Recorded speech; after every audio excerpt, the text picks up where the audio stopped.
নারায়ণগঞ্জ ৫ আসনের সাবেক এমপি, ৩বারের সাবেক সংসদ সদস্য, মাটি ও মানুষের নেতা অ্যাডভোকেট আবুল কালাম সাহেব ও তার সুযোগ্য সন্তান নারায়ণগঞ্জ মহানগর বিএনপির যুগ্ম আহ্বায়ক আবুল কালাম আশার পক্ষ থেকে বিজয়ের শুভেচ্ছা।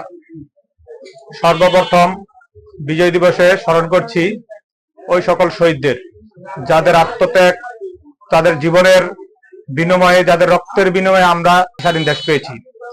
সাথে স্মরণ করছি আমাদের বিএনপির সাবেক চেয়ারম্যান, বাংলাদেশের নেতা, স্বাধীনতার ঘোষক শহীদ রাষ্ট্রপতি জিয়াউর রহমান সাহেবের, যে ঘোষণা না দিলে আমরা স্বাধীনতা ফিরে পেতাম না।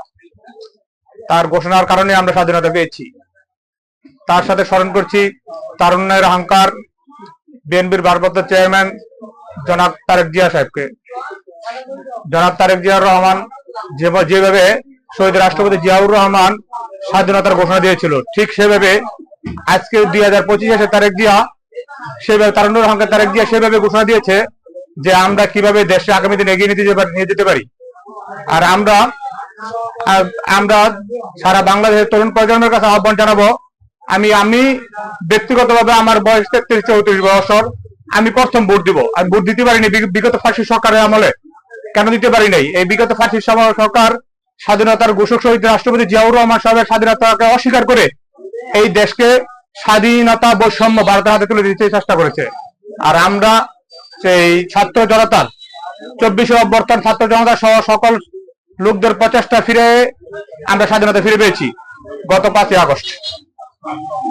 আমরা তারেক রহমান সাহেবের নেতৃত্বে সবাই দানে শীষে ভোট দিয়ে আমরা তারেক রহমান সাহেবের নেতৃত্বে আমরা আগামী দিনে আশা করি সেই স্বাধীনতার গৌরবময় অধ্যায় বোঝাতে পারবো, এই দেশকে দুর্নীতি অরাজকতা থেকে মুক্তি করতে পারবো।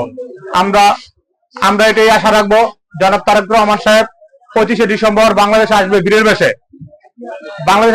বেশে এবং ওনার নেতৃত্বে আগামী দিনে আমরা এই সরকার গঠন করব এবং দেশকে অস্থিরতা থেকে মুক্তি করবো ইনশাআল্লাহ।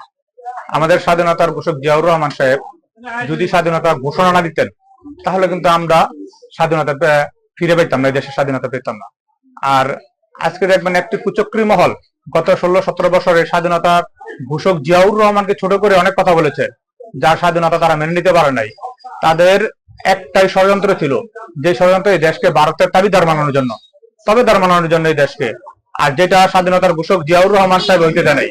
আর যদি আজকে ধরেন আপনার স্বাধীনতার ঘোষণা যদি জিয়াউর রহমান না দিত তাহলে কিন্তু আমরা স্বাধীনতা ফিরে পেতাম না। অনেকে দেখবেন স্বাধীনতা ঘোষণার সময় বা যখন জিয়াউর রহমান সাহেব স্বাধীনতা ডাক দিয়েছেন, যুদ্ধের ডাক দিয়েছেন, তখন দেখা গেছে যে অনেকে বাংলাদেশে দেখা যায় না, কিছুদিন পরে অনেকে ভারতে দেখা গেছে, তারা ভারত থেকে স্বাধীনতা করছে।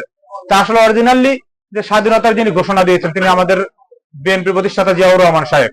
আর এর সাথে বলতে চাই, আমরা এর সাথে দোয়া চাচ্ছি দেশ নেত্রী বেগম খালেদা জিয়ার জন্য। দেশ নেত্রী বেগম খালেদা জিয়া শুধু বিএনপির নেত্রী নয়, তিনি এখন সারা বাংলাদেশের নেত্রী।